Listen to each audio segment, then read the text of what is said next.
discretion is advised. 1, go. Stryker and Dr. Drew. LoveLine, coast to coast. Not that rat bastard again.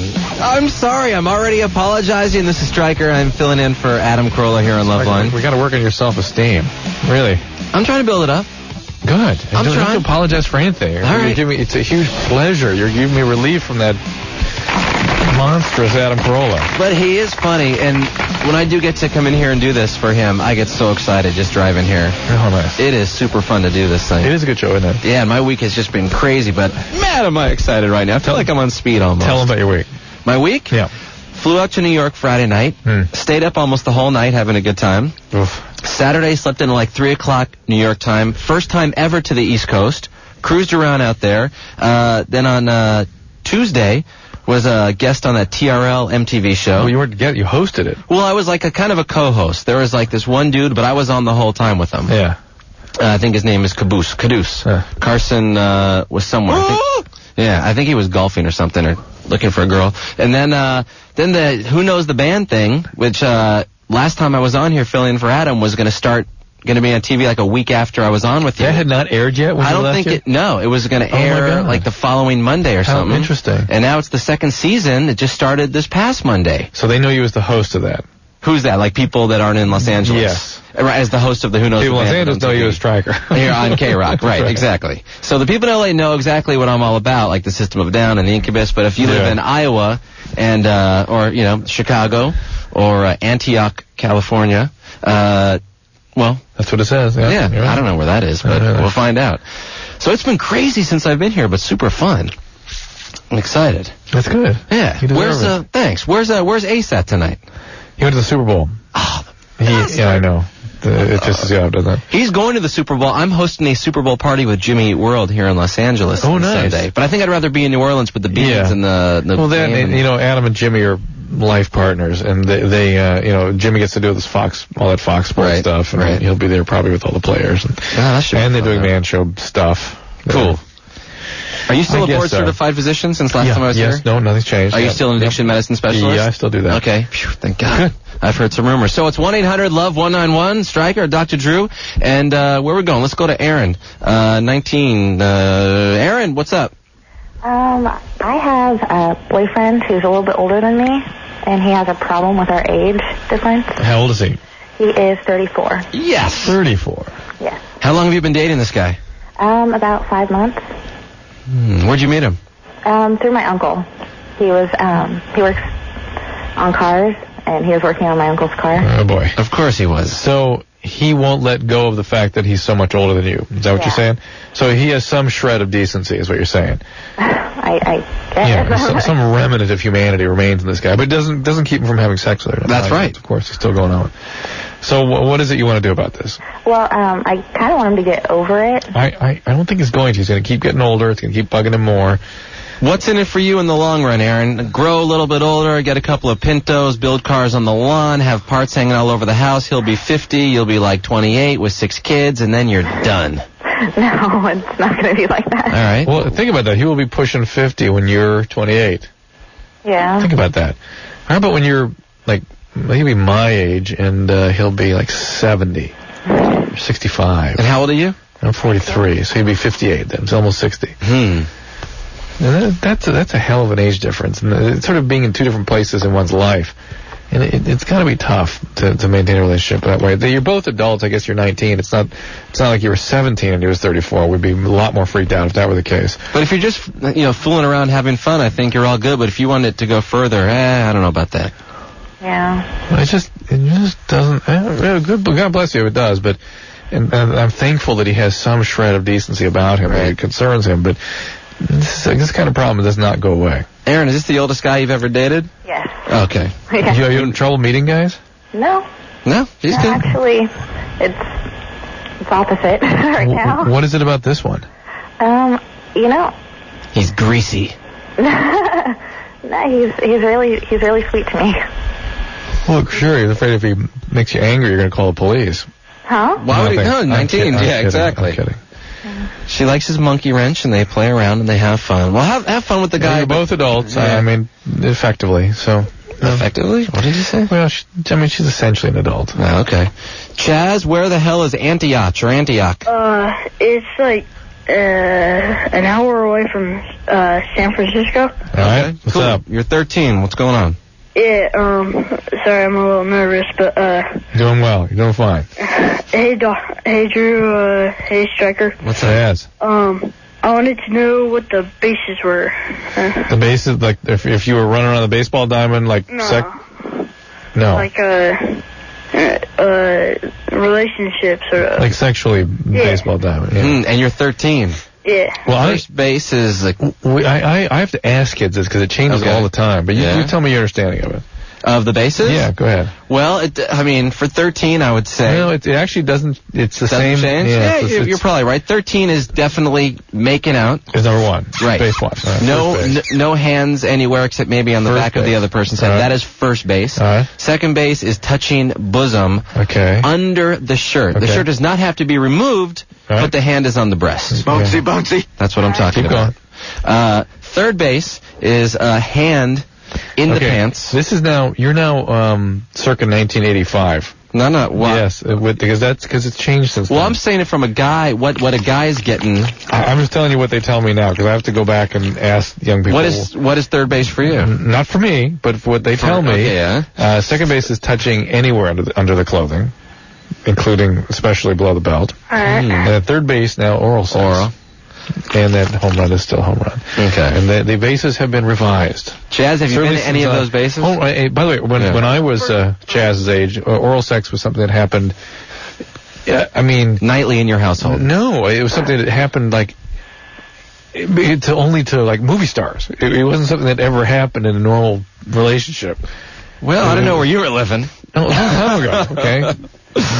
Chaz, you said you've been to first base? Yeah. Was there any tongue involved? Yeah. What base are you trying to get to? Yeah, at least second. At least second. At least. He's got to be respectable. Of course, Third base is going to be fun for you. You have a girlfriend? Not right now. How about you? Take your time. Yeah, take your time. 13. All right, does that answer your question? Yeah, and when is Korn going to be on there? That is a great question. Ann? I would say the band Korn. Where's Ann? Well, their new album comes out probably in 2 or 3 months, so probably around that time. I keep hearing it's around the time of their album release, but I heard February was the album release. Well, first was supposed to come out at the end of 2001. Yes, that's what I heard. And then they were in Phoenix doing lyrics and that kind of stuff, and I think they ended up at the strip clubs a lot. Okay. And then they came back here, and then they're hanging out. You got it, Chaz? Yeah. And say hi to Jonathan Davis when you see him. All right. Okay, bye-bye.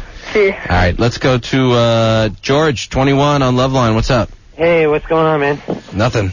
I was just calling regards to Soma. I believe this question would be for Dr. Drew. Right. Every once in a while, me and my friends will take a few, and drink a beer and smoke a little bit of weed with them. And I was wondering if we're going to damage ourselves permanently. You want to throw any other chemicals in there while you're at it? Just see come up with a new one? No. Soma is a muscle relaxant. It's a sedative. It's converted by your body into meprobamate, which is a medicine that used to be called Milltown. Okay. And that stuff's awfully addictive and very sedating. What about when you take it with alcohol? It's nothing specific about it being with alcohol or weed other than just more sedating. It's like I can't take it and get up and go to work the next day. Yeah, no kidding. It's like I'm just saying in the long run, is this going to affect us anywhere? No, only unless you take accidentally too much when you're screwing around with all this alchemy. You're not going to wake up. Yeah, you're going to hurt yourself, or you're going to get addicted, which I think is really the road you're going down. Yeah, you're addicted to something here, and you're just trying to mix it up. Have you been smoking weed for a long time? For a while. Because that's usually what happens. The weed stops working, and you start smoking more, adding stuff into it. And that's how you get into trouble, right there. Yeah, it's not like I'm taking it all the time. It's like. No, I know. I understand. George. Yeah, what's going on, man? I want to know what's so great about taking the Soma and drinking and hanging out with your friends, isn't it just too mellow for just like a bunch of guys hanging around in an apartment? Oh, no. Probably if they get laid, they wouldn't be taking any of this stuff. Yeah, that's true. I mean, it was just fun. I mean, a few times. It's not like I want to take it all the time or anything. I mean, it's just... weed is the all-the-time drug. Yeah, yeah, exactly. There you go. But, I mean, it's like, I mean, I don't think, I mean, I want to be taking this for a while. Stryker, George, Stryker, when he talks to you, George, I think Stryker here is like Charlie Brown's teacher. Wah, wah, wah, wah, wah. Stryker's so squeaky clean, he won't eat peanut butter. Oh, okay. Right? What about the squeaky clean? I do not eat peanut butter or watermelon or coffee. This is not a Stryker thing. Yeah. Because I like to be crazy and run around. I know that. Yeah. Yeah. All right, George. Yeah. Be good, man. All right, you too, man. Thanks, later. All right, take it easy, guys. Corolla hears that and he starts getting ideas. Really? George I can't take anything that makes me mellow. I'd be just ridiculous. I like to be... Can you eat peanut butter yet? No. Okay. I refuse to eat peanut butter or nuts, for that matter. You pansy! That's right. Just lay off mine. Tim. Hi. 26. What's going on? You're on LoveLine. I got a quick question for you. Mm-hmm. I got out of a four-year relationship and took about a year off of dating, just I don't know, hang out and be with friends and stuff. A year off of eating? No, dating. Oh, dating. Yeah, I see. And I kind of met a girl that has a 3-year-old kid. She's 22, and I was just wondering. Trouble. Never dated anybody with a child before, so I was just kind of curious. You're getting to an age where I think you're going to encounter that a little more. Yeah. And what's your question about it? Is there any, like, do's and don'ts? Yeah, there is a do and don't, actually. Okay. Do not get involved with that child on a regular basis unless you plan to stay in that child's life until he's about 11. Okay. At least. For the child's sake or his? For the child's sake. Listen, all of us, we should be doing everything for children's sake. Trust me, this is all we got. I guess. And we are doing a lousy job of tilling the soil here. I guess the first, the father, I guess, was really bad to the kid, and that's why she left him. So, it's awful. But you don't. He needs male role models, but he needs stable role models that are going to be with him and not abandon him. Yeah. Tim, are you ready to jump back in the game and start dating someone long term already? Yeah, I think so. Yeah. All right. Well, if you like the girl, I mean, follow Drew's advice. But if not, man, there's a lot of women out in Minneapolis. I've been there, and they're all tubby. Yeah, some of them aren't too bad. Oh yeah, that's true. That's true. All right, man. Okay. Okay, there. All right, it's 1-800-LOVE-191 if you want to get in here. Drew, let's go to number 5. This is all about you. Wayne, you're 30-something. What's going on? Hey, I just wanted to call. I'm a long-time listener to LoveLine. I just wanted to call and say God bless Dr. Drew and all the work you do. I've got a little over 2 years of sobriety under my belt now. Great, Wayne. And fabulous. You know, I work a tight program, and when the day finally came, my life was totally unmanageable. When the day finally came, I knew what I had to do, and somehow, over the years, everything you were saying, it just kind of sunk in. I knew I had to deal with it. I knew I had to go to AA. I knew I had to get into 12 steps. And it worked. Work a program. And it worked. Yeah, and you know, every night I listen to you and I hear these kids call in, and I'm like, you know, it's like, it's it until you get it. Well, and I listen to you talk about, you know, these kids taking different drugs, and I've been all through it. And you talk about how it's going to affect their affect and their moods and everything. You know, they don't realize when you get into recovery, there's a reason why we keep going to these meetings and stuff. It's because we've damaged our psyche, our mind. We have to go to meetings. We have to deal with these issues. And by the way, it feels kind of good after a while, doesn't it? Yeah, it does. It changed my life. I go to school. I go to work. I take care of my kids. You know, I'm planning a future. I'm getting, a bachelor's degree. Because of you, I will come back again tomorrow night. Yeah, Dr. Drew. I just want to say thanks again. All right, Wayne, you're the man. Thank you. Thanks, Wayne. I appreciate it. Bye. Drew, you're going to come in tomorrow? It's Friday. Have fun. I'll come back. I'll even come in tomorrow. Okay, good. We'll see you here. Doesn't that make you feel good? It does make me feel good because Corolla wouldn't let a call like that even come through. Yeah, we got to give you some props every now and then. He'd abuse the guy or find some... He would bring up Mars and Venus right away. Yes. And say, is that show still on? Thank you for bringing that up. Unacceptable. Thank you, Rockola. Unacceptable. Rick. Hello? What's up, man? You're 19 on LoveLine. Hey, pleasure to be on. I got a question for you guys. Yep. Okay, I have a lot of sex with my girlfriend. I mean, it's pretty good. The only thing is, for some reason, when she's on top of me, I can't stay hard.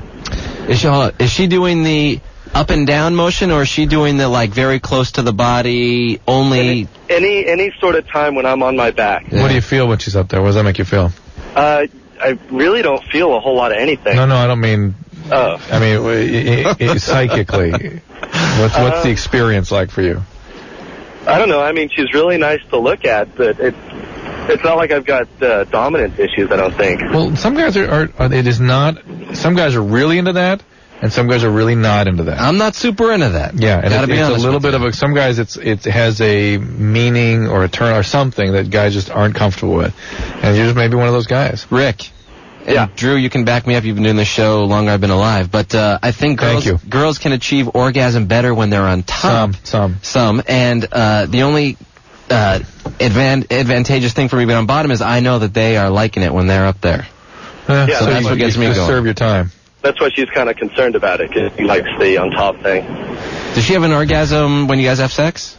Yeah. Only on top, though? No. Oh, okay. I mean, we don't really have sex with her on top because it doesn't work. Right, all right.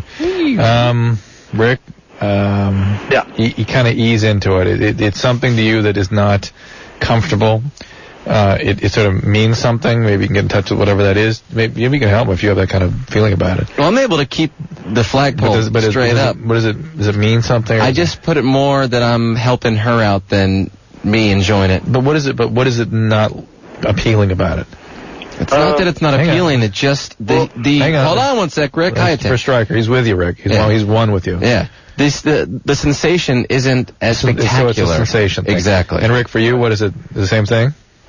Yeah. I mean, same thing. Got to agree. All right. Well, Rick, you and I will not start dating anytime soon. All right. Don't worry about it. This is not a big deal. Okay. This is like, not at all. You like Coke and she likes Pepsi. Mm-hmm. This should be about that level of importance. Just don't let her play tricks on your mind, Rick, because then it'll never be straight up when she's on top. Okay. I love cricket penises. It's an old Stryker. You're gay. Thank you, Rick. All right. Bye.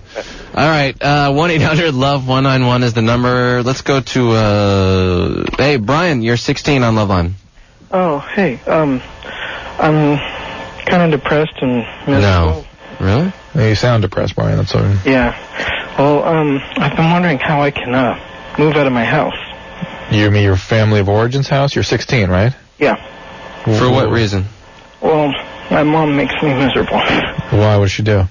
I'm always being yelled at and other things. Is she using drugs or alcohol? No. She was raped like 5 or 6 years ago. Well. She's taking drugs for that. What drugs? I'm not sure, but she also has like back problems and stuff, and so she's taking pain medicine. All right, so she's an addict. That's addiction.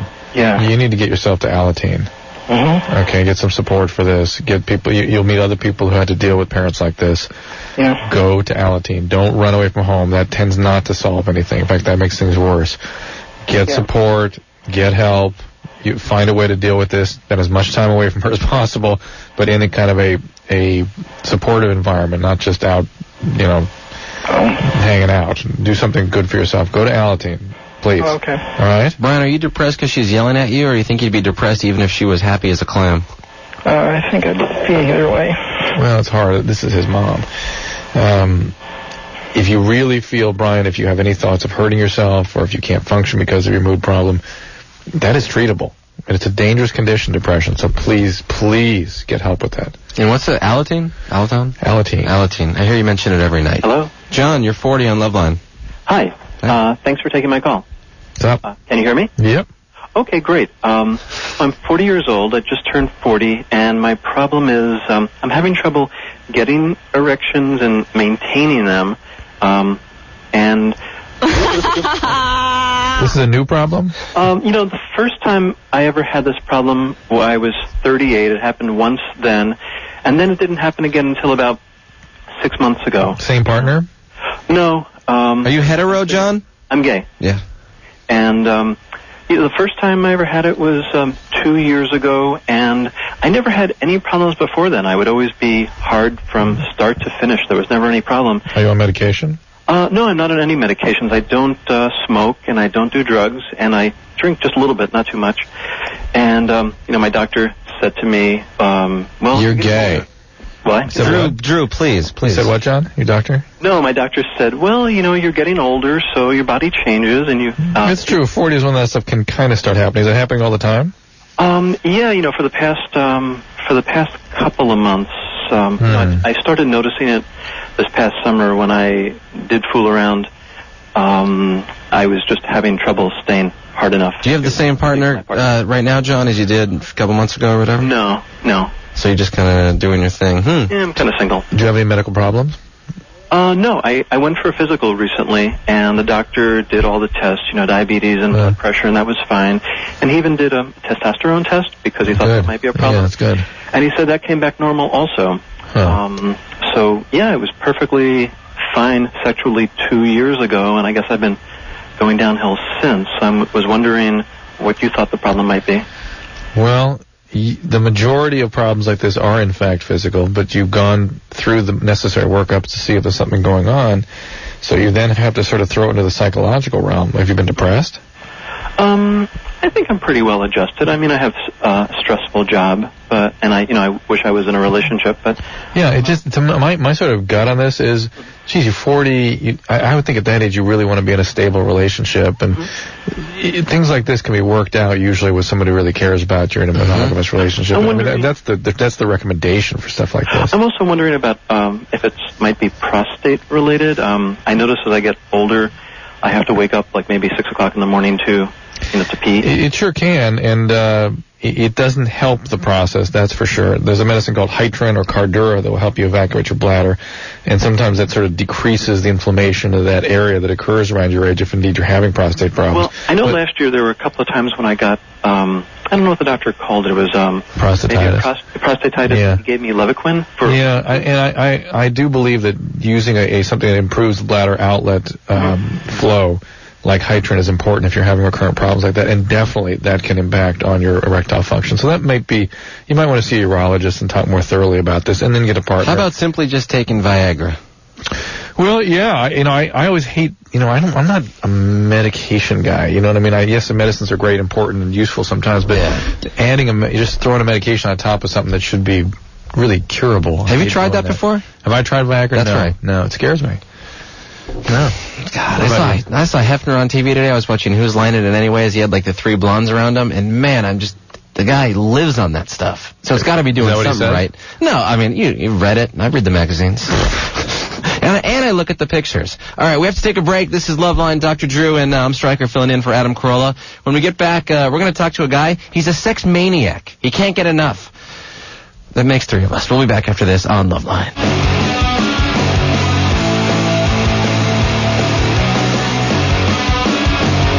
We're back. It is LoveLine along with Dr. Drew. I'm Stryker here in L.A., and Mr. Roccola is at the Super Bowl, and I think the Rams are going to win. What do you think, Drew? I think it's pretty good bet. What's the spread? Like 14 points?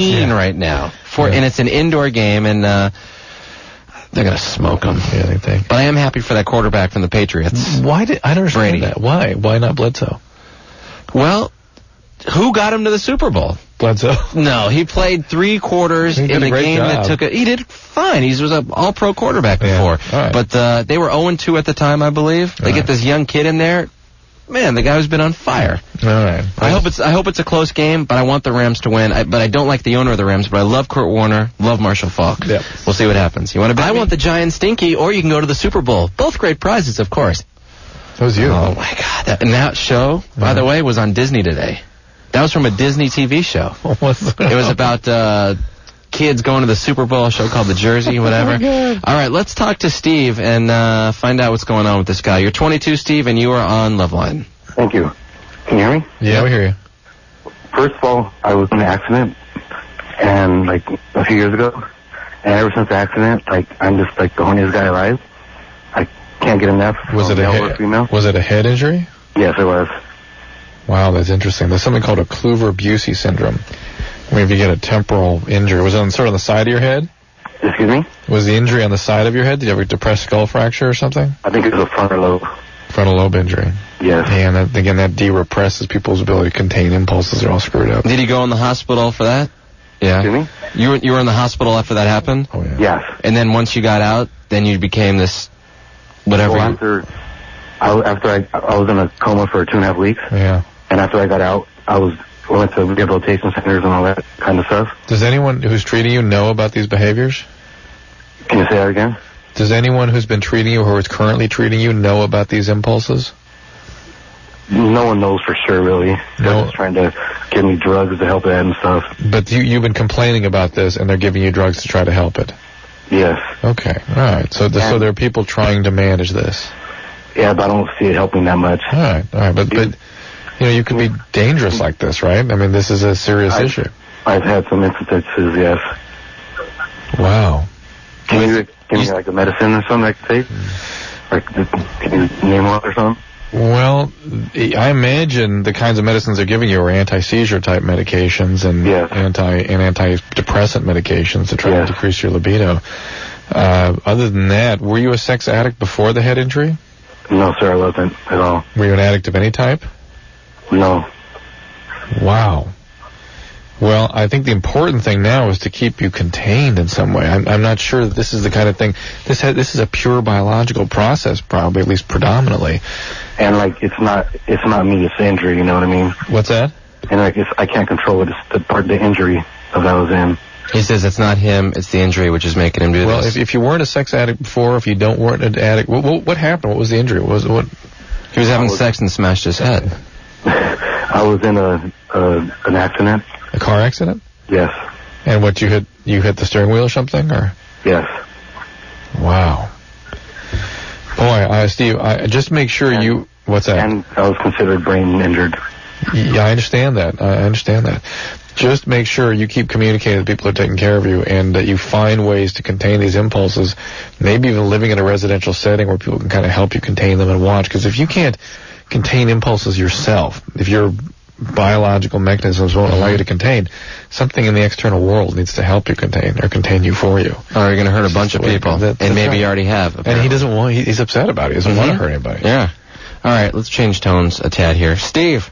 Yes. 19 on LoveLine. What's up? How you doing? Doing good. I have this problem. I'm in the Marine Corps out here in 29 Palms, right? Yeah. I'm about to deploy overseas and everything. Mm-hmm. And I tried breaking up with this girl. And she has this, I found out like 3-4 days ago while I was trying to break up with her that she has a tattoo of my name on her chest.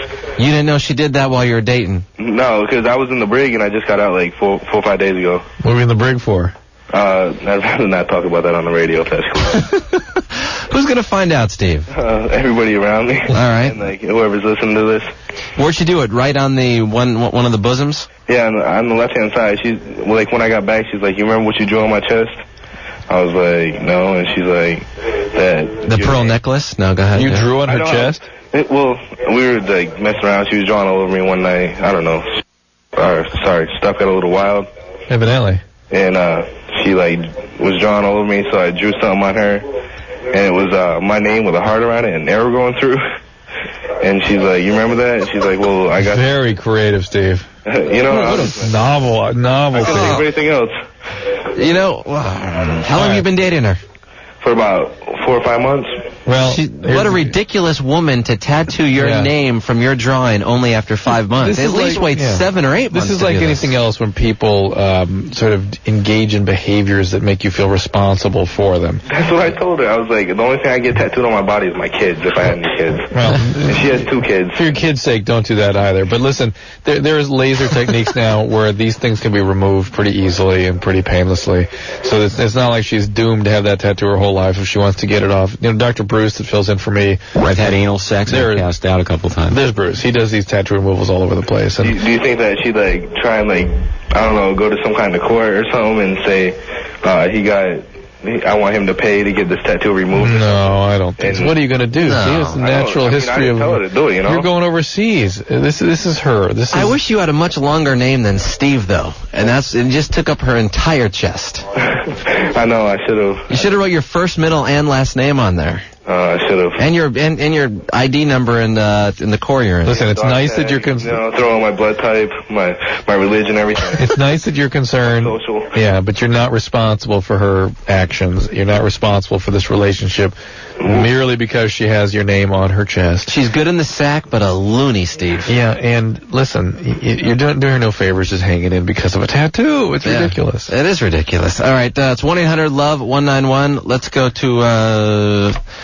Nikki. Hello. Hi, you're 19 on LoveLine. Hi. Hi. I can't orgasm. Damn it. like, at all. How about when you're solo? Nope. Well, that's common at 19. That's common. Very. But I get right to the point where I should, and then it's like everything just goes away. Is that by yourself or when you're with someone? That's both. And my boyfriend gets really mad at me because he feels bad, so I don't know what to do. He shouldn't get mad at you. Yeah, that's his ego. He needs you to orgasm. Yeah. That's absurd.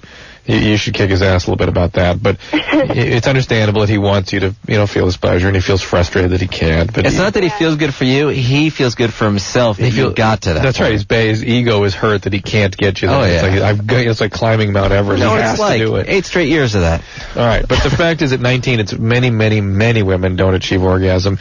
Is this through oral sex that he almost gets you there?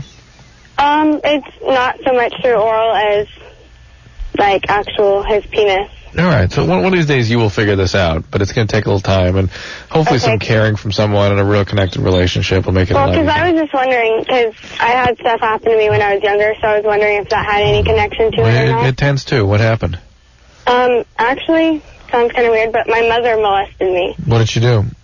A lot of just, I don't even really remember everything, but what's the worst thing she did? She molested me, and I had a cousin when I was the first time 3, and then the second time when I was 5, who also molested me. A male cousin or a female cousin? A male cousin. And what did your mother do to you?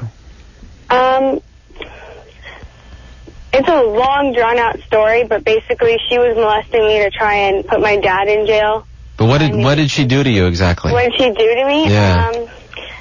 She was a Cabbage Patch doll and kind of molested me with that and her fingers, and I don't even remember what else. With a Cabbage Patch doll. Yeah, those were big in the 80s. How do you molest somebody with a Cabbage Patch doll? Well, first you have to adopt it. Like, hands and the feet inside of me and things like that. Thank God it wasn't the G.I. Joe period when that happened. No, it wasn't. It was Cabbage Patch doll. All right, well, obviously this can have a profound effect on your sexual functioning. Really? Oh, sure. Just the fact that you're able to have stable relationships is sort of miraculous. Have you had treatment for this? I went to counseling when I was younger, but she was paying for it by court order, and she ended up stopping once I told her I refused to speak to her. Are you in school now? Not at the moment. I'm starting next semester. All right. Why don't you look in the student health services and get back into therapy and really get going here? Because you sound fairly stable talking to you, and it's cool that you're just about at the point at least. Remarkable. I mean, you're super close to achieving it. It's pretty remarkable. And maybe just talking to someone can get you over the hump, so to speak. You have a boyfriend. Remarkable. I mean, so you're doing okay. Yeah. Okay, I have one more question. Yeah. My boyfriend, right under the tip of his head, has these little pimple-looking things. They look like they're pimples, but he says they're not, and I guess he says he's had them as long as he can remember, and the doctor told him that was normal. Do you know what that is? What are those called again, Drew? Well, the pearly penile papules. There is pearly penile papules. And also, sometimes the circumcision can cause scarring, and there can even be sebaceous cysts and things there. There's normal stuff that can occur there. So it's okay, then he's got those things. If somebody looked at it and said it was normal, I would rest assured it is. There you go. Is it break time? I don't even remember. It's been a long more call. time. All right, let's, Danielle? Daniel, what's up? You're 30 on LoveLine. Yeah, how's it going? Good. I've been dating this girl on and off, kind of a playmate thing. She goes up to the local college, and she studies Western or cultural comparative studies. Yeah. And she's been studying prostitutes in like the Philippines and Cambodia or Colombia. Great. And the practices they do, and she's been using them in our escapades. Like what? It's like the shooting the ping pong ball and the smoking the cigarette and the golden saddle. What's the golden saddle? Where they ride on your back and urinate. That's nice. Yeah, but perfectly normal, perfectly healthy. Go ahead. She's got on her mind one of the things they do to make themselves seem virginal is they use alum. Alum, dry himself up. Yeah, then it tightens the vagina. Yee. That's a rather sadistic thing to do to themselves, and then it would. But then it has to hurt them, and for the guy not being able to. Would that damage my penis in any way? I don't think you can damage your penis unless you hit it with a hammer. I mean, would that affect the skin? Does that? Well, it's going to tear her up pretty good. Let's stay with her for a second. It'll just make you raw, I assume. Yeah, it's going to tear her up pretty good. Probably be uncomfortable for you as well. Using lubricant with that, or? Well, why put the album in the first place then? The idea is just to decrease the frictions. What is alum? Is that a cooking substitute? Or is that a cooking thing? It's a housing development outside of Cairo. Drying agent, basically. I would not under any circumstances. Daniel, that seems so unappealing to me to have a dried up punani, as they say. Why? As opposed to the golden saddle, which you're kind of into? Oh, sure. Yeah. You never know. And the golden sandals and golden sandals, very nice. Where they squat and they give you a blowjob, and as they give you the blowjob, they urinate on your feet. Wow, what does that do for you? It's more for her. I mean, what does that do for her? Research, and What does that do for her? She's helped me with my kinks, like latex and. Hold on, what does that do for her? The evacuation of her bladder. That control, man, control. Yeah, it could be that. I do think she might get that out of it. Control. Yeah. But she's helped me with my fantasy. I don't want to hear it. I want to hear it. What's your fantasy? But be clean. Panty sniffing, golden shower, Golden Globe Award. Golden Globe Award. Yeah, where you lay back and masturbate underneath them, and when you're ready to come, you let go. Yeah. And just the heat from the urine makes you spout off. Wow. How about the old strawberry shortcake? Well, here's why I'm intrigued. This guy is sick. He is I think there's a different version of that from what I heard. Hold on a second. There's a reason I'm interested in this guy is that these. Adam was saying some of these magazines now have lots of pictures of women urinating. I can't understand that. It is big now. I cannot understand that. But this is the first caller we've ever had that actually called us into this. But do you like it, Daniel, or are you doing it because she likes to do it on you? It's mutual. What do you get out of this? What do I get out of it? Yeah. The heat. Well, get a heating pad, for God's sakes. There's hot water running in your bathroom, for God's sake. Drew, just like third base is now getting under the panties. I understand. This is now urinating on someone isn't as uncommon as it used to be. Face is second base. No, stop. Stop with the all the efforts. I want to know what you get out of this. What does this do for you? It's arousing. Yes. It's the heat. Now forget the heat. Stop it. It's the same reason why people can urinate in the shower and not mind when it drips on their leg. Your people? No, it's when people you said your people. Where is your cult, Daniel? I'm staying away. But you have peed on your leg before purposely, haven't you, Drew? In the shower? Purposely? Yeah, you just like you're doing it, then you just kind of glide it along. When you get to be my age, it's coming out when you get the water, whether you like it or not. Kind of the feeling that you're doing something naughty. Yeah. Okay, nice. There's something really perverse. There's something deviant about it. Do you have a website, Daniel? We can look at pictures. I don't No, do anything. it's okay. That's right. That's okay. All right, Daniel, we have to take a break, all right? All right. Good luck with the lady. We'll think of you always, Daniel. Daniel, last question. Do you wear goggles when you're with her? That's a good one. What an outrageous thing. Stryker, how dare you? Honey, we're the goggles. That's fantastic. All outrageous, outlandish behavior. Where did you come up with that? I don't know where that came up with. Oh, my God. We're going to take a break, and during this break, I'm going to urinate on Drew so he can feel the sensation. No, the heat. The heat. I just want the heat. I was about to say, the heat and the softer. I'm sorry. Ruining the goddamn punchline. Okay. You done? Yeah, thank you. Go urinate. We'll be back after this. It's LoveLine. LoveLine. We are back. 1-800-LOVE-191 along with Dr. Drew. I'm Stryker. Filling in for Adam Carolla, who is in New Orleans. And I bet you right now he is so hammered with 50 beads around his neck, talking to a girl that's going to be in Girls Gone Bad Part 7. Hey, I need a hair from the whore that bit me. That is fantastic. By the way, I'm excited because I'm going to be filling in on Monday once again, and Jason Schwartzman is going to be here. Fantastic actor. If you saw Letterman last night, he was on there. Very funny, and he's in a band, and he's in a new movie coming out called. How people would know when they know him? Oh, from what? The movie with Bill Murray. Oh, okay. Rushmore. Okay. From Rushmore, and the new movie is called something. Slackers. I'm on the ball, for God's sakes. That's why I'm here. All right, let's go to that one? You just don't know. Mark, yeah. Mark. Hey, how's it going, guys? What's up? You're 27 on LoveLine. Oh, I'm in pain. Dr. Drew, I've got a question for you. Yeah. Okay, I went to the doctor's last night. I actually started feeling nauseated and got really sick last night while I was at a comedy club. Yeah. So they rushed me to the emergency room. Who was the comic? Just some no-name. Okay. It wasn't his material, but as I was leaving, because I puked all over the table, he goes, wow, I've never gotten anybody sick from my jokes before. Oh, nice. Yeah. So, anyway, so I get to the doctor's. I'm in the emergency room, and I start puking really hard. And so I get to see the doctor, and I'm like, man, it must be food poisoning, because I've had it before, and it's been diagnosed as food poisoning. So the doctor sees something in my eye, looks at my eye, grabs me by the back of my neck. Throws you back, and you start vomiting even worse. No, he just grabs the back of my neck and pushes me forward while squeezing the back of my neck. Yeah. And says, look to the left without moving your head. Right.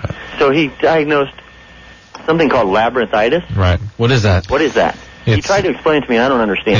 Yeah. Was the room spinning around before you started vomiting? Well, no, but things were like moving. Not at all. You had no spinning sensation? No spinning sensation whatsoever. Huh. But I could. What's it called? Labyrinthitis? Labyrinthitis. But when he moved his fingers to the side, I could see double fingers. When he held his fingers up and I looked to the side. Huh. He also gave it another name called vestibulitis. Vestibulitis, or it's also called benign positional vertigo. Has the double vision gone away? Yeah, double vision's gone. How about the monsters on the wall? I'm not totally convinced, Mark, that that's what you had, frankly, because labyrinthitis is a inflammation of the labyrinthine system in your inner ear, and it's either the nerve to that or something within the vestibules there, and it causes dizziness primarily, and then vomiting follows that. And sometimes the vomiting can come in real early and be the main symptom. Well, it started out with a headache. And what he's looking at is something called nystagmus. Your eyes kind of move to one. Yeah, I have that already. You already have nystagmus? Yeah, that's why I wear glasses. So did you have congenital cataracts or something, or congenital nystagmus? What happens is when I was younger, I had an operation for it too. Is that when I would tilt my head to the left or to the right to see straight. And so did you tell the doctor that? I told him I already had stigmatism, and that's why I was wearing glasses. No, not astigmatism, nystagmus. Oh, okay. Which is your eyes moving, flickering. Right. My eyes move big time. I mean, anytime I get pulled over for speeding because I have a lead foot, right. The cops always look at my eyes and go, have you been drinking? Yeah, right. That's that same thing. So that's exactly what I have. You should see a neurologist, because he was just, no way you could see the difference between what your normal nystagmus is and the kind of nystagmus we associate with labyrinthitis. Okay. Headache and vomiting and double vision. Double vision is not part of labyrinthitis. Okay. So you have any other, you diabetic or anything? No, nothing at all. I am attention deficit disorder. Yeah, just do me a favor. Just see a neurologist. Do me that favor. Mark, kill yourself. I got one more question, Dr. Drew. Yeah. He stuck me right above my hip with a needle. Yeah. And now I can barely walk without a bunch of pain. Wow. Okay, so am I supposed to still be in this much pain? No.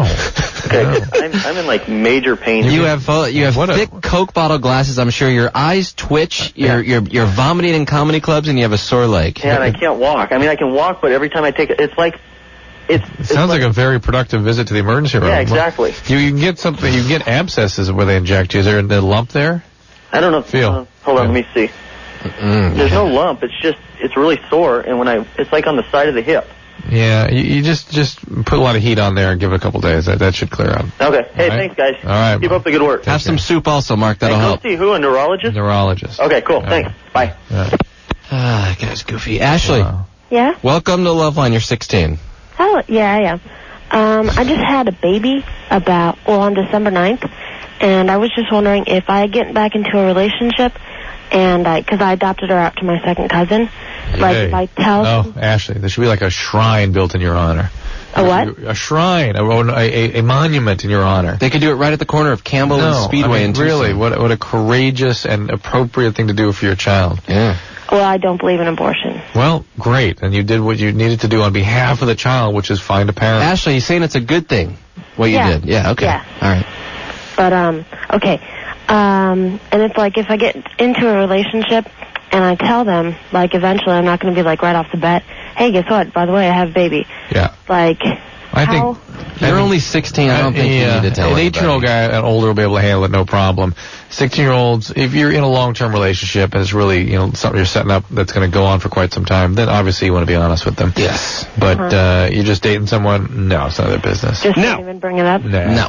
Okay. Not unless you need to want to talk about it, and this is something you feel you can get support from. But, 16-year-old guys can be a little squirrely. How's Tucson, Ashley?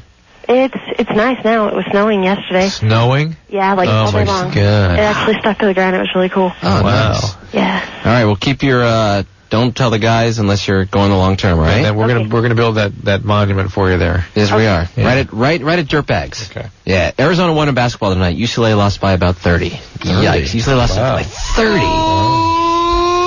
Who cares? I care because I like college basketball, Nasredna. All right. No. We're going to break. Are we going to break? Yeah. All right, we're going to break, according to Dr. Drew. We got more LoveLine coming up, and we're going to talk to, talk to John in a minute. He wants to know about condoms and sex and waiting 2 months, and I don't know what that means. I don't get that either, but it'll be interesting. Yeah, it's going to be interesting. Well, at least we'll try to make it interesting. More LoveLine. Hold on.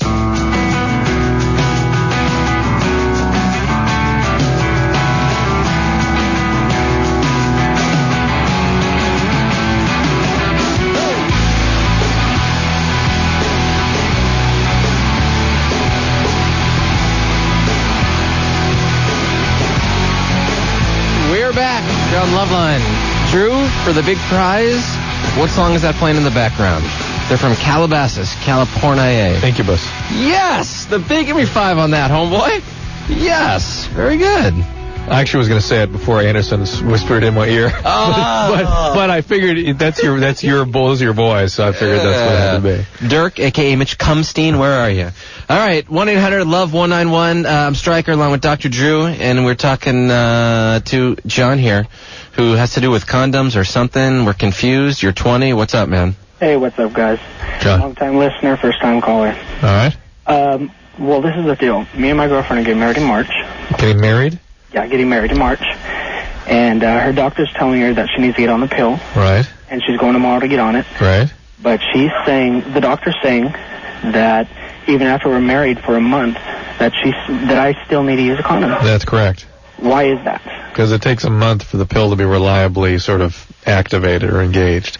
Okay. The triphasic pills may be safe for that first month. They're reasonably. Some doctors would. She's getting on a month beforehand. Because she's getting on it tomorrow, and we're getting married in March. Yeah, the first month you need to wear condoms. Not the first month. It takes 1 month or 2 months for it to start activating. 1 month. The first month after she gets on the pill, not the first month after you get married. But it's not after the 32nd day you can do it, is it? Yeah. Oh. Really? Yeah.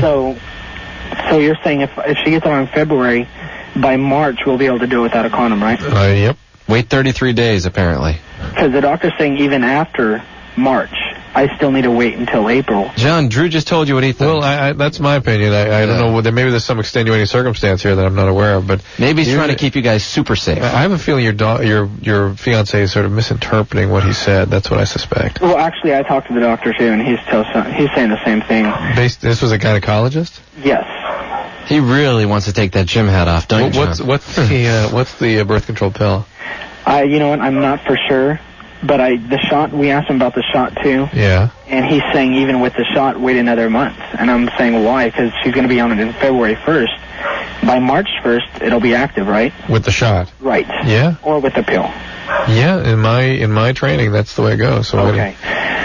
What about if he insists? Where can I get the day after pill?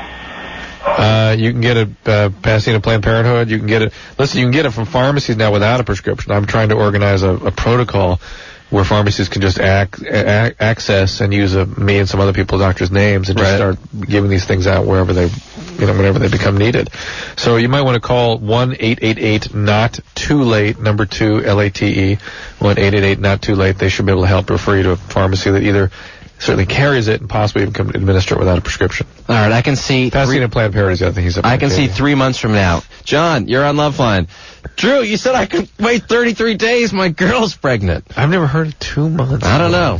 I don't know how that works. Maybe, I wonder if they went to him and said, we need to be absolutely categorically, we can't get pregnant and we need to be completely safe.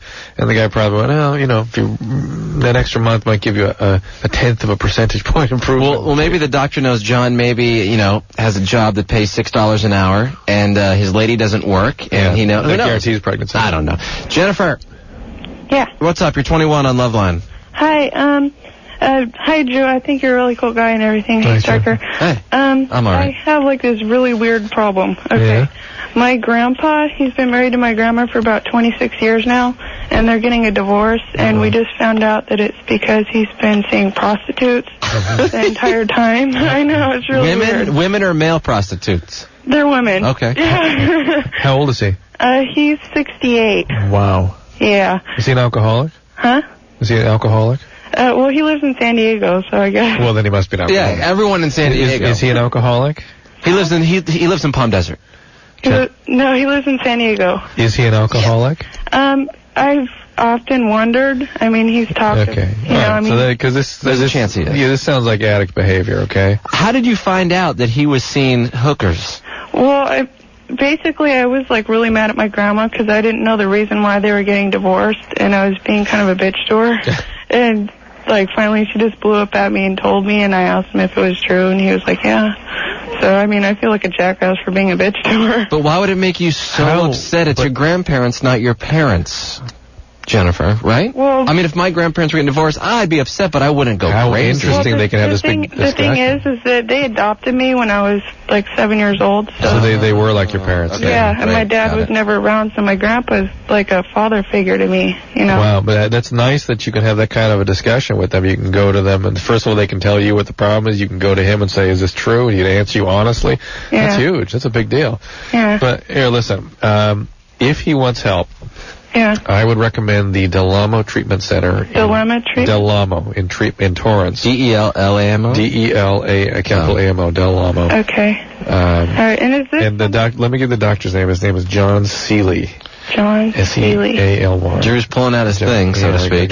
Jennifer, how did the grandma find out he was ordering up the prostitutes? Well, she had noticed, like, I mean, I guess she was just pretty much fed up with the relationship, and she was looking for a reason why he wasn't connecting with her, I guess. And so, I mean, she was just like... Well, he's an alcoholic. Well, hold on, I want to get to the answer. Okay, right, yeah. Well, I mean, she was just like basically researching his ass, and she went through all of his bills, and she saw this one place, like, on the bill, and she was like, well, what's this place? I guess she kind of, like... I don't know, just played a detective and found out what it was, and then she went to the place, and his car was sitting out there, and she waited for him to come out. Was it one of those oriental massage acupuncture places, or was it... I don't know exactly what it was. But that seems weird that the bill was showing up. But think about him coming out of there and his wife sitting out. Oh, yeah. Well, there's no whorehouses in San Diego. Maybe it was in Tijuana. Oh, come on. Come here and give me a hug. Yeah, right. Man. Listen, I've got this doctor's phone number. Should we give it to her off the air? Yeah, I'm going to have you guys... Hold on one sec, Jennifer, okay? Yeah, I'm going to give you the phone number. Okay. Give her this phone number. Okay. Okay. Oh, man, Grandpa's seen the prostitutes. Have you seen that before happen in your field? Any calls like that? Yeah, oh yeah. Really? I know you think that people are just, that they cease to live after the age of 50. Right. But no. No, I see them live. That happens. They live. Eric. Yeah. What's up? 23 on LoveLine. Stryker, Dr. Drew, love the show. Eric. Yeah. How's it going? Good. Well, let's see. Me and my girlfriend are kind of going through this dispute right now. I've been overly concerned, I guess you could say, about her seeing other people and also using drugs that I guess I would find unacceptable, you could say. And I guess it has been the death of our relationship, in other words. All right, so that's over. So what's the problem? Well, the problem is you know, I think primarily it was me that caused that. And Wait. She was doing drugs and she was seeing other people. Well, no, that was my concern. She may or may not have been. I really have no reason to believe that. And yet, for some reason, there's still a doubt in my mind. You have no... Wait a minute. Eric, what happened to make you think she was seeing someone, and what happened to make you think that she's off doing whatever drugs she's doing? Well, I guess we work at the same place. She's ordering out prostitutes, isn't she? No. Yeah, okay. No. She's not working around prostitutes. Not to my knowledge. I mean, you know, things are... Well, now you planted that thought, though, Stryker. He'll be sure to obsess about that. She's not sleeping tonight. Oh, man. No, I'm pretty sure she's not around that. But we work at the same place, and there are people that make those choices. And she seems to me, and not that that's the for sure, but she seems to me to side with those people. How long have you been with this girl? About 3 years. Is this your first girlfriend? No. And what is the drug you're concerned she's using? Well, I was concerned she's using cocaine. Primarily. And so she's hanging out with people who do a bunch of cocaine. Well, I don't know that they are doing a bunch of cocaine. No, I am. She's hanging out with people that like cocaine. Right. Why don't you just ask her? I have, and I have asked her, and she has denied that she has ever done it. Eric, there's something very wrong in this relationship. I don't know why. You know, I don't know what it is, but it just doesn't feel right at all. Like you can't accept anything she tells you. You're freaked about with distrust. She can't live a separate life. There's no reciprocity. This is not good. Well, I think that I think she should be able to make her own choices. Yes. I think that's important for anybody. But you're freaking out about the sleeping around. It seems like the ones that I wanted to make. Those are the ones I wish her to make. Well, yeah, I guess that's true. In such a way, I guess that I wish she wouldn't make those choices, but it's not up to me, regardless. Well, again, if you perceive her to be a different person than you thought she was, or that your feelings are changing about her, you're certainly reasonable to end the relationship. I guess I do perceive her to be. And I suspect that when you get a little distance from this, there'll be more than just this going on. You'll see it. How do you mean? I don't know. You'll see it different. You'll see that there's more missing in this relationship than just who she's hanging with. Really? I suspect when you get a little distance from it. In what respects, though? I mean, I don't know. You're in it still. When you get a little distance, you're going to find out what's really been going on is probably deeper than what appears to you right now. Right. Inside myself or inside both of us? Probably both. Yeah. Inside both of us. Probably both. Yeah. See, because I really don't believe that I should be doing this, and I really love this girl. I really do. I've been with her for 3 years, and I really do cherish every moment that I spend with her. But at the same time, for some reason, there's always this lingering doubt within the back of me. Do you need to sabotage this relationship for some reason? No. Are you afraid of intimacy? No. Have you had any major... I may be. I don't know. Subconsciously. Have you had big losses in your life? People die on you, or parents divorce, or... My parents divorced later on in my life, probably when I was about 19, 20. Was there... I mean, right about in there. I'm not sure the exact date. But do you feel you still have lingering problems with that? No, I still have a very good relationship with both my parents, and surprisingly enough, they have a good relationship between themselves. They're both open and, very... Is one of them alcoholic or addict? No, not to my knowledge. The entire time I was growing up, neither of them used drugs or alcohol. You seem suspicious to me, Eric, to be honest with you. Really? Them? Yeah. The way he says it. Yeah. You are an anxious guy, Eric, and they got a certain paranoid streak in you, but that may just be you. You're freaking me out, dude. Am I? Well, the way your parents do drugs or alcohol, well, not to my knowledge. We had them tested, and we've been having under surveillance for the last 6 years, but so far, no evidence. So. Right. Well, do what's in your heart. Maybe just break it off with her, and based on her reaction, you'll see where she stands. That is the bottom line. Yeah, I think it sounds like it's over. Very controlling, but you're having a feeling. That's what I mean. When you get away, you're going to see these feelings more clearly. Right now, you're into controlling the situation, and Stryker is absolutely right. Let's just take this is a quick question, quick answer probably. Oh no, this is something else. Hey, Jeremy's sleeping. This is like the third night in a row there he is. Hello? He hung up. Should I drop it? Put it on hold. No, I'm dropping him. No, he's not there. Jake. Yes. What's up? You're 28 on LoveLine. Well, I have a question for Dr. Drew. I believe that's his name. First of all, I really like y'all's show. I think it's pretty neat. It's pretty good how you can, talk to people about their problems and stuff. But anyway. Yeah, Jake, what's up? Yeah, we're here. Anyway, I am afraid to get close to girls, to have sex with girls. I've been this way all my life. I'm not a virgin or anything. I've had sex with a few girls, and I had sex with one girl who I was very attached to, and it just didn't work out. She went with another guy, and just, What's your question, Jake? My question is, where is the best place to go cow tipping east of the Mississippi?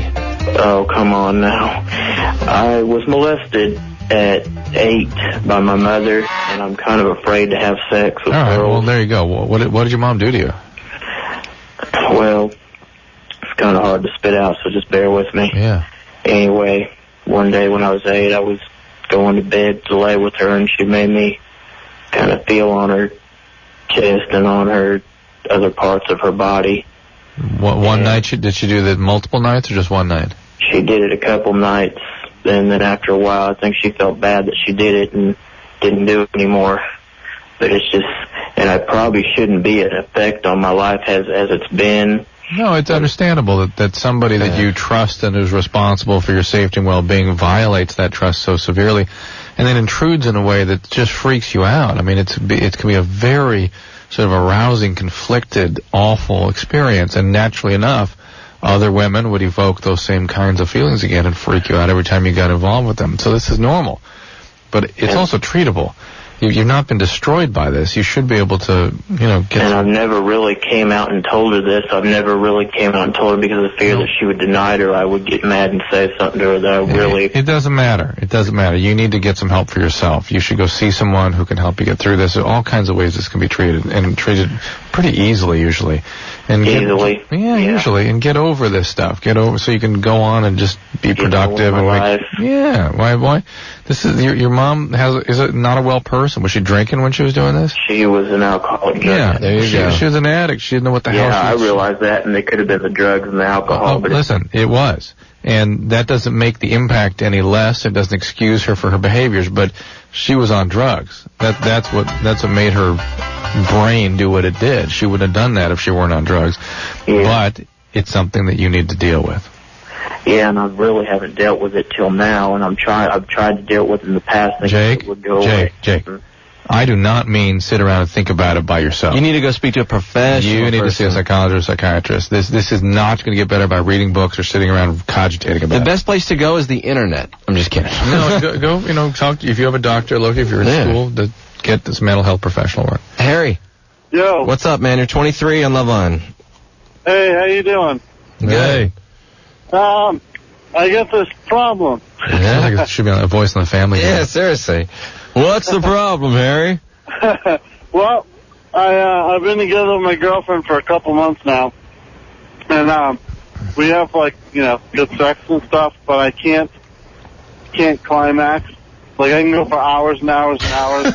Who wants to go for hours? What's good about this sex? What's that? The fluids are not leaving the building, Harry. No, they're not leaving the building. How is that good for you? And it sucks. What else sucks?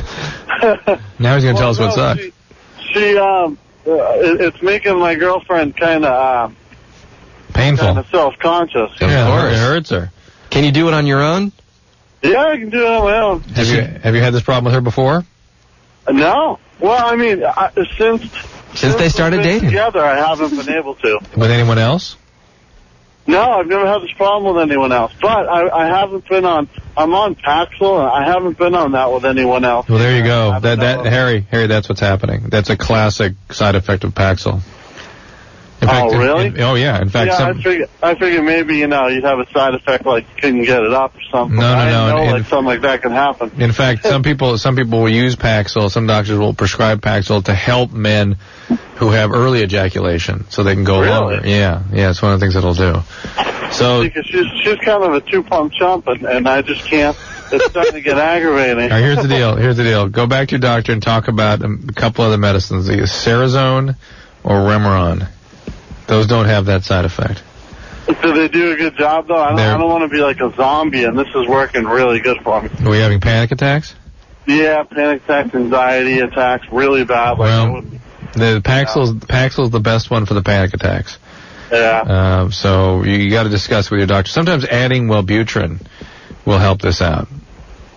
So I should go to my doctor and kind of like... This is not a side effect that you should figure you just have to live with. You should be working on it with your doctor. Harry.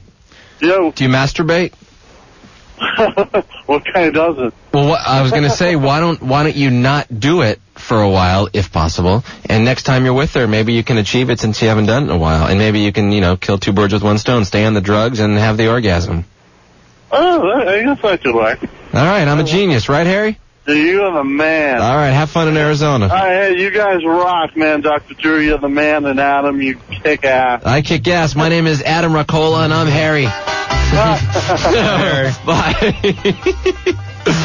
Oh, good God. Carly. Hey. Welcome. You're 19 on LoveLine. Yeah, Eric just called about me. Eric, the paranoid guy. Boyfriend who his parents don't do drugs. Right. His parents don't drink. So the special agents have reported back to him in any event. Do you do cocaine? No, I do not. Do you sleep around? No, I do not. You stinking whore. Why is he freaking? I have no idea. Something is very wrong. Terrible stuff about people, and Something is very wrong. Eric is just very paranoid. I told you he was freaking me out the way he was talking. Yeah. now Weird. I'm packing all my bags and getting out of here. Hi. Sorry, Is Eric. he doing drugs? No, not that I'm aware of. Does he maybe need some help? Need to see a psychiatrist? Yeah, maybe. Is he getting fights at work and that kind of thing? No, but we get in lots of them. You guys work at the same place. What do you guys do? I'm a boss girl, and wow, turn that down. Are you at the supermarket right now? No, his radio. I'm at our house. Oh. You're a box girl, is that what you said? No, I'm a boss girl. A bus girl? Yeah. Oh, you bust the tables. Yeah. And what does he do? Bus boy? He what? He's a cook. Cook. Well, he sounds very controlling and very paranoid. And Yeah. it's a shame. I couldn't tell what was going on with him. That's why I was telling him that when he got some distance in this relationship, he might be able to figure out what the feeling is here. But now all it is just this. And I kind of worry because, his insecurities that he's had about me and our relationship have kind of made me insecure. Like, what do you mean? Specifically, what do you mean? Like, I'm not that kind of person that he thinks I am, and Right. we've been together for a long time. He needs to sabotage this for some reason. Carly, Yeah. you still gonna be a bus girl? I don't know. You gonna still work at the same place? Well, I've worked there since I was 14 years old. You should be at least elevated higher than the bus girl. Well, I'm a waitress, but it's wintertime, and one of the waiters got cut to a busser. Okay. So, and we're trying to cut on hours. But I have the most hours out of anybody who works there. Well, maybe if you really love this guy, man, I feel Why kind more of. than anything. Well, maybe you can suggest that he goes to speak to somebody. Yeah, why don't you go to get some couples counseling, and maybe he can, so somebody can do a diagnostic work upon him and see what's going on. Exactly. You know? That's good advice. Can you afford that? Is he willing to do that? Nice. Don't say those words, Carly. All right, we gotta get you. There's a lot. That whole situation, I can't even untease it apart to figure out what's going on there. There's just all kinds of stuff. The man and the woman calling. And at that note, if you work at a place for 5 years, be elevated higher than the busboy, maybe a server, maybe the cook, maybe the waiter. We're gonna take a break. This is LoveLine.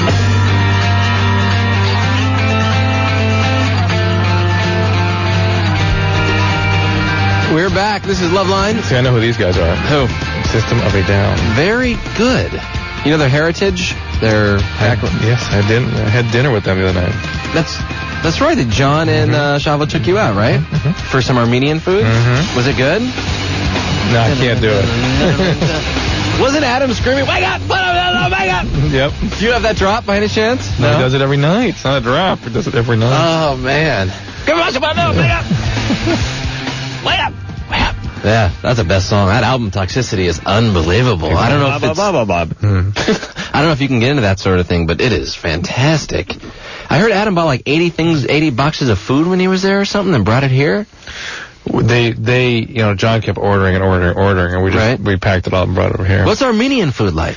It's sort of Middle Eastern kind of food, a lot of stuffed grape leaves and shish kebabs and salad and tabbouleh. Right. Oh, that's cool. Very good. All right, I'm Stryker in for Adam Carolla, by the way, along with Dr. Drew.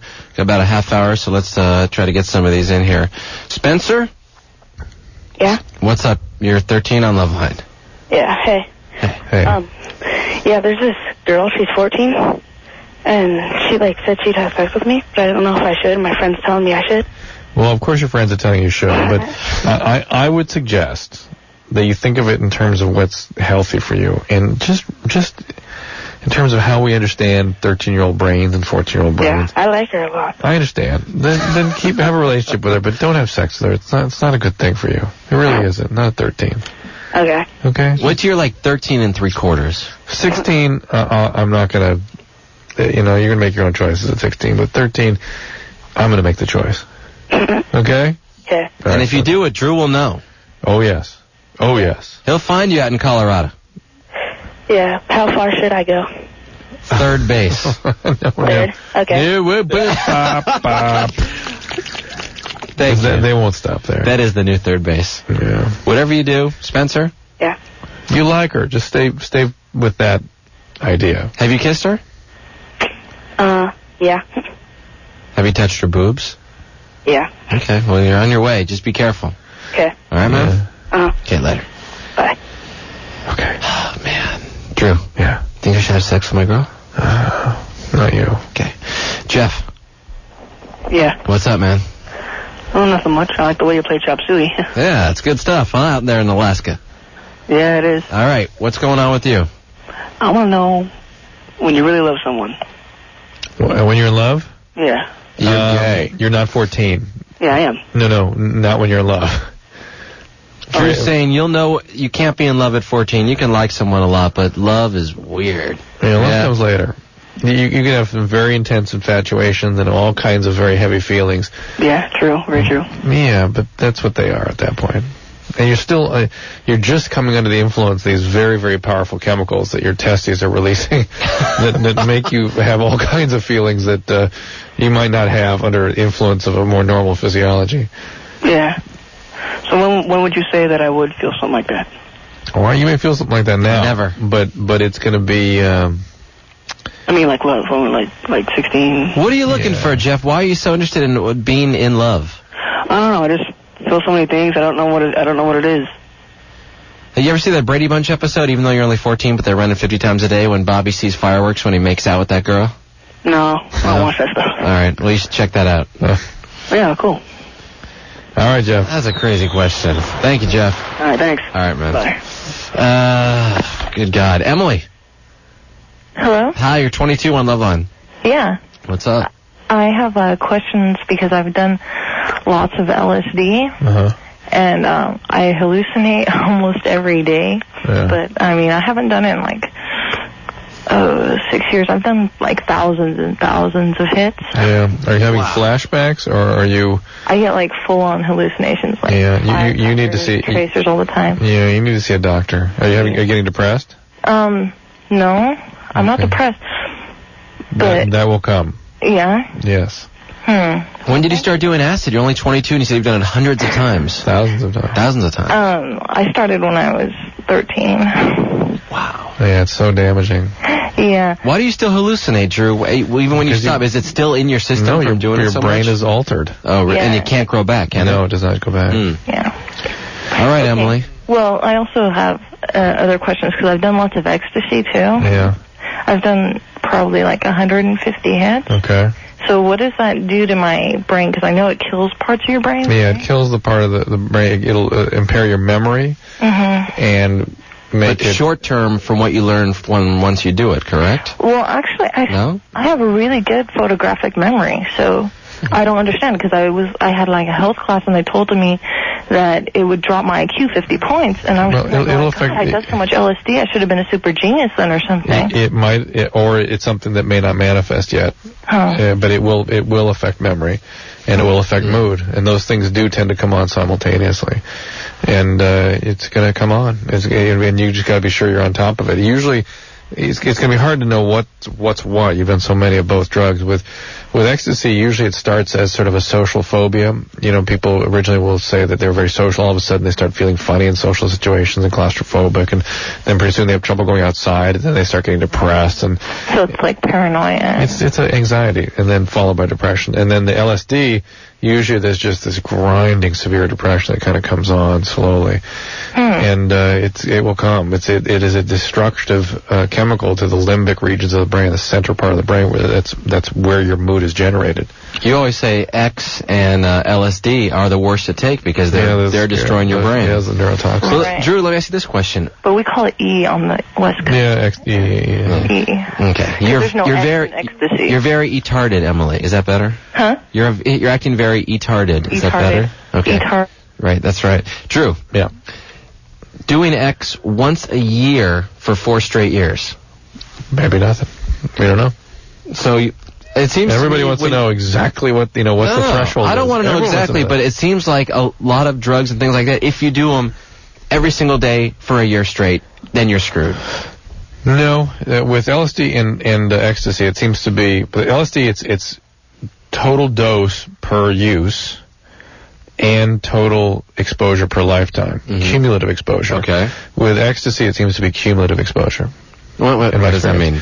The total dose you've taken. So you've taken 30, even if it's over 30 years, you've done it 30. It's like the same as doing it in 30 days. It seems that way, yeah. Okay.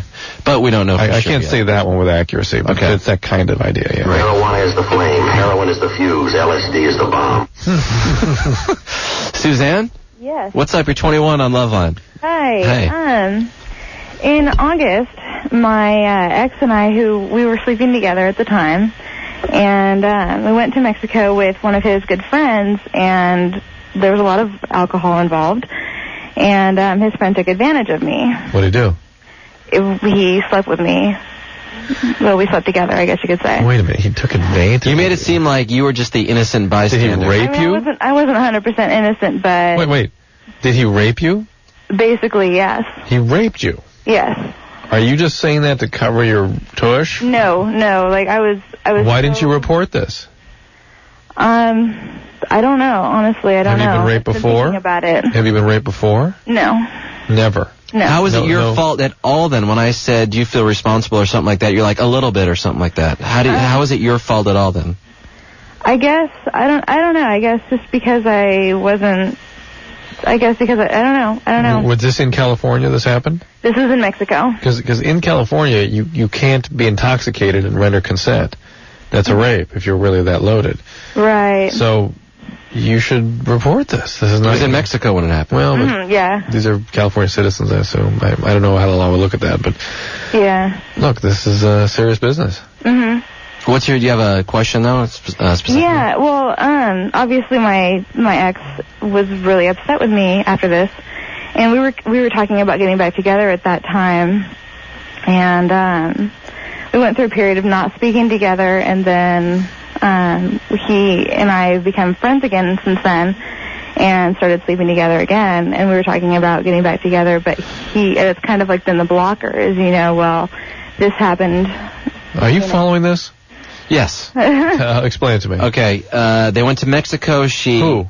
her boyfriend, and his friend. But it's her ex-boyfriend. Well, now it is. And it was already her ex-boyfriend at that point. Oh, really? Yeah, he was my ex at that time, but we were sleeping together. But they were sleeping together. So what does he care? You weren't committed. Yeah. That was my thing. But we were talking about getting back together. I don't know. There was this whole weird thing. I guess I didn't get it. And now I'm really confused. Suzanne, we have to go. And now you're back to the friends with benefit relationship.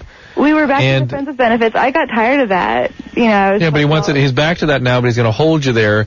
This guy's diabolical. He's an idiot. Why do you want to get back with this guy? Seriously. He's loony. Come on. The relationship was really good. Here's his reaction should have been to his buddy raping you, which is, oh my God, what can I do to help you? Let's take care of this, as opposed to, you promised me that we'd maintain this friends with benefit, and it would be just a contract with me. But when my you go penis. Wait, I think the plan was 2 guys and 1 girl going to Mexico. Maybe the 2 guys were thinking 2-on-1 action going down there. This guy's there. not that bad. I don't know. Where was the ex-boyfriend when you were in Mexico getting attacked? In the same room. What? See? Well, I don't know. I don't know what I see. I mean, he was totally, angry, and he was not very happy about it. He was sitting there watching, yeah? I mean, he was walking through the room and, swearing, and, he was not very happy. And you guys went right on about your business? Well, I stopped. I got him off of me, and I was trying to console my ex, and he wasn't having any of it, and I was in tears. And Suzanne, was this a rape or not? I would say so.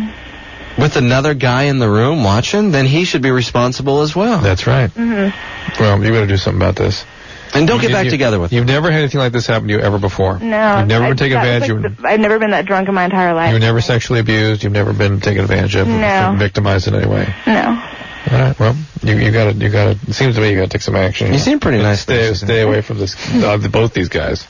Mm-hmm. It's just a mess. And why do you put up with that? Why do you compromise yourself in this friends with benefit relationship that does nothing for you? Well, I ended the actual friends with benefits a couple months ago. Well, that's it. So we've been friends, and he's been kind of wanting the benefits again, but that's... Yeah, he's friends because he knows if he keeps pushing the friend thing, the benefits You're come with it. You're going to give in, yeah. Yeah, it's not a friend. That is not a friend. Come on. All right, Suzanne? Okay. All right. Don't go doing anything stupid. Okay. Don't go chasing waterfalls, as TLC said 5 years ago. Yeah. I don't even know what that means. Thank you, Suzanne. Thank you. All right, we have to take a break here on LoveLine. I'm Stryker for Ace Racola along with Drew. When we get back, we're going to speak to a lady. She wants to know why she can't have multiple orgasms. Earlier, we spoke to a lady that can't have any orgasms. Maybe we'll put them together, and then the waterfalls will really flow. More on LoveLine. Go back in there. We're back on LoveLine. Listen. If you're in New Orleans right now, look for Corolla and Jimmy walking around. If you're in L.A., Dr. Drew and I are here. I'm Stryker. That's right. At LoveLine. A few minutes left here. It's 1-800-LOVE-191. There's something good we were going to go to. The multiple orgasm lady. Yes. God, you are greedy. Adrian? Yes. You're 26? Uh-huh. All right. Go ahead. All right. Thanks, first of all, for talking to me. I've had this problem all my life, I guess, since I've known. And, You've had a problem all your life? well, just the fact that I can't have multiple orgasms. Well, neither can Stryker, and neither can I. Well, I realize that. And I am sorry for you, but I hear all my friends talk about this. Like, Well, some women can have them, and some women don't. Thing. Some so women, there's nothing I can do about this? you may not be wired that way. The Kama Sutra. No, you just may not be wired that way. You can try, the shower, the mobile shower head stuff, and you can try vibrators, but... Isn't one good enough? It should be. Adrian? Not always. Well, do you have a partner? No. Maybe that's really more the problem. Well, I just got rid of my partner. All right, So that's not the problem. He wasn't doing it for me, but that wasn't the problem either. So I don't know if it's... it can't be one partner if it's been all of them, Yeah, but maybe a more satisfying relationship, and the number of orgasms will become less important. Does multiple mean one after another, or like 5 and 10 minutes? No, it means one, pow. No refractions. Well, okay. Got it. Once I do orgasm, I immediately have to urinate. Actually, it's real sensitive, and I have to. Adrian, what is up with you? First of all, you sound very angry. No. Have you been able to have stable relationships? Oh yeah, I've had many. Uh-huh. Many, and any successful ones that last for a few years? The last I was in was 2 years, and the one before that was 4 years. And how have they been? Pretty successful. You're not with alcoholics or addicts, or they don't become abusive. The first was an addict. All right. What was your family of origin like? I actually come from a family of addicts. Okay. Well, that's why you're dating addicts. Yeah, as Drew was about to say. My last wasn't. Have you gone? Are you an addict? No, I don't think so. Have you ever had any momentum with chemicals or drugs? Well, I do smoke cigarettes. No. But there is really a real disconnect with you, Adrian. That's all I can tell you. I don't know if because of the coming from an alcoholic family system, it can be very difficult sometimes to connect emotionally and intimately with people. Did you ever go to Al-Anon? Do you ever have any therapy? I've been to AA, yeah. So you've gone to AA yourself? Mm-hmm. So you're an alcoholic? No, I had a friend that was in AA, and I was smoking a lot of pot at the time, and she told me that it would probably be good, even though it's AA, that I could go with her. And all right, but there's really something going on with you, Adrian. You got a disconnect going on. Whether or not you're an addict, I can't tell, but you certainly are the product of an alcoholic family, and you're manifesting these sort of typical phenomenon that children of alcoholics have, which is very deep, sometimes rage and anger, difficulty with trusting, difficulty connecting. And, when you aren't really in a real relationship, what else is there to worry about but how many orgasms you're having? That is not normal. That's a sign that there's something really ungratifying and inadequate in your interpersonal life. I don't think I've heard anyone on the show call to complain that she can't have more than one at a time. Do you have you had many calls like that? No. Man, I can only have one every 10 minutes, and I want more for the love of God. Here's a man who has a question I'd like to know the answer to. Jason, you're 32. Yes. Actually, no, I think I'm going for distance, not your actual question, but go ahead.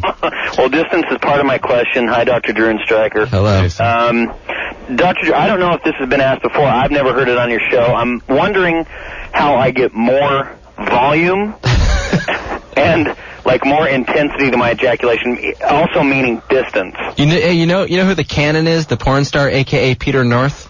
Oh, yeah. Is that guy not the king? I thought he was the North Pole. I didn't know he was the Canon. Well, thank you. That's the nickname that I gave him along with my friend Chris Wilcox. All right, okay.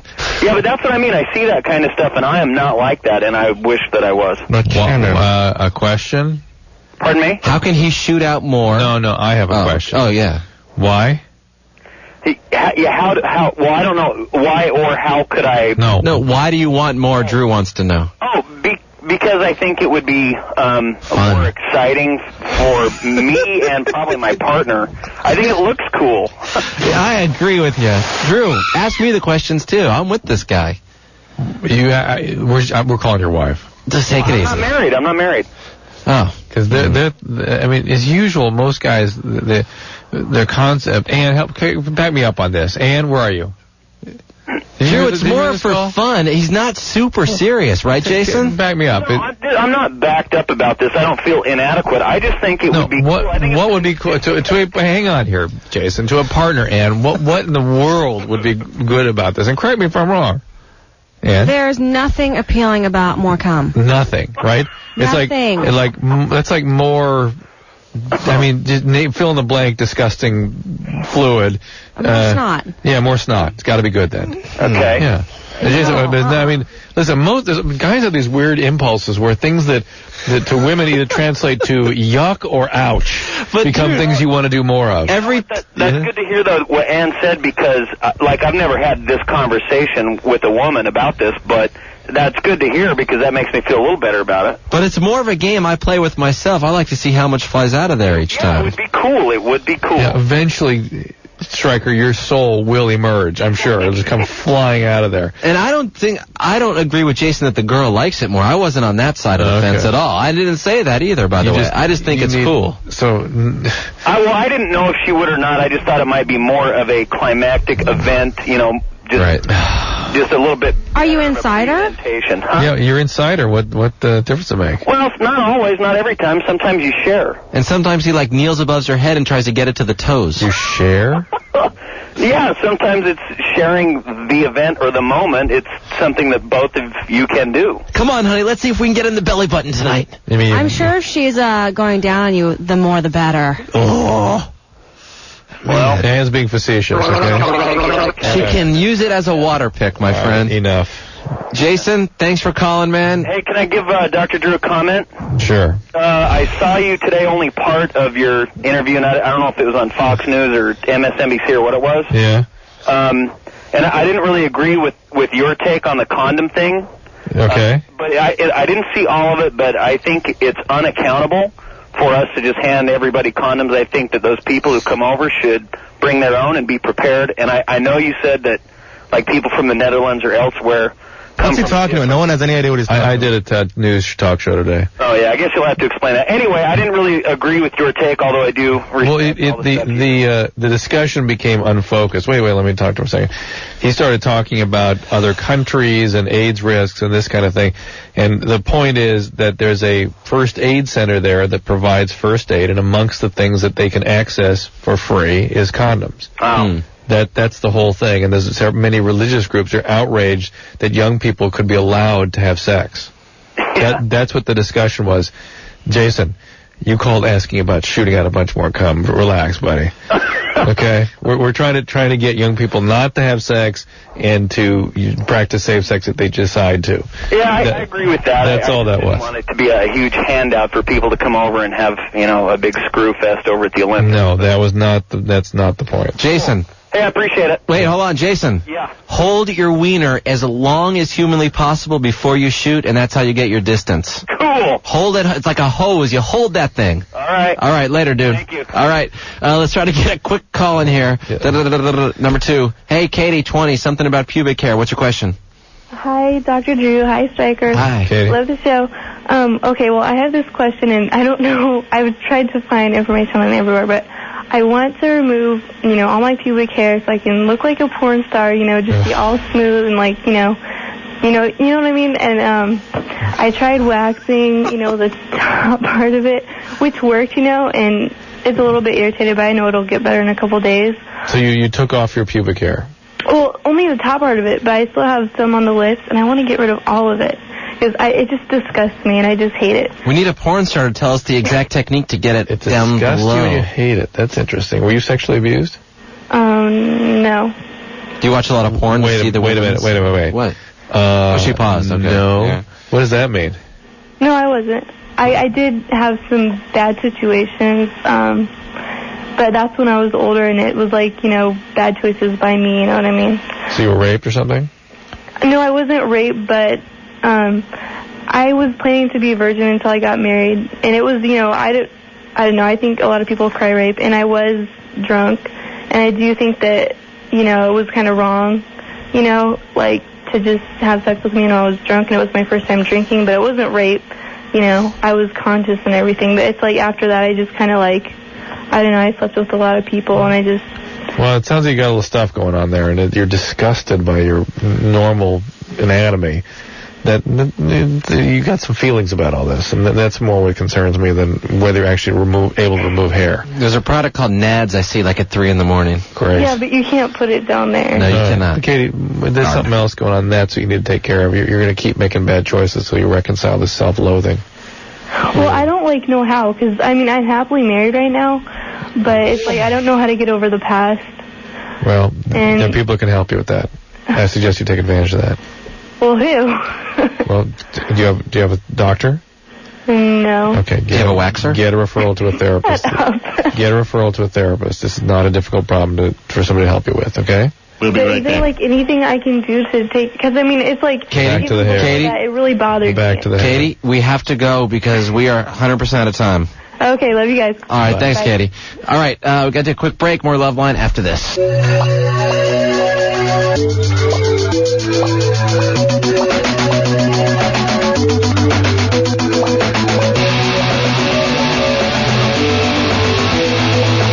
All right, that's going to do it for tonight's LoveLine. Along with Dr. Drew, Stryker, thank you guys for being so cool and hanging out. Sunday will be best of on Super Bowl Sunday, but then Monday is going to be cool. Jason Schwartzman's going to be here. He's got that new movie coming out, Slackers. He's in a band. The band will be here. We'll play music. We'll hang out. His mom, Talia Shire, will not be here. Interesting. I don't know what she's going to be doing. But that's it. So have a good Super Bowl Sunday. Have a good weekend. I'll be filling in for Ace Rockcola once again on Monday night. So we'll talk to you then. Cool. Is that good? Yeah. All right, for Dr. Drew, I am Stryker, and I am saying, adios, senor, I do not have a crooked penis. What? See? See? Well, I don't know. I don't know what I see. This has been LoveLine. The opinions expressed on this show are not necessarily those of the staff, management, sponsors, or this station. The producer for LoveLine is Ann Wilkins Ingle. LoveLine is a presentation of Westwood One Entertainment.